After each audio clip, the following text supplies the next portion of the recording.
Hi friends, today we are going to talk about how you can find or debug uh, any Fiori app, okay, from SAP. So the transaction code will go to ANST if you see this document, okay, and here you will put the link and you'll select Fiori Launchpad and then you will execute.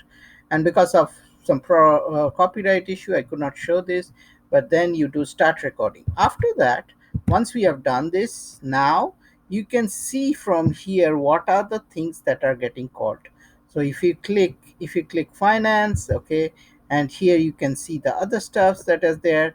But if you want to see the actual stuff that is getting called on the finance side, so these are the methods that gets called. So you can put a debug here and you search for this is very helpful, okay. So you can just put the link. So the easy way is go to ANST, select the Fiori option here, Fiori UI5, and then put the link.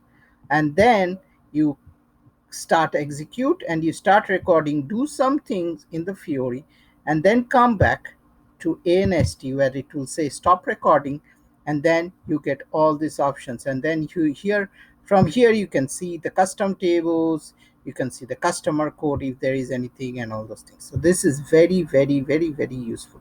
Okay, so that's it. Stay tuned to my SAP channel, and happy SAP learning, and have a great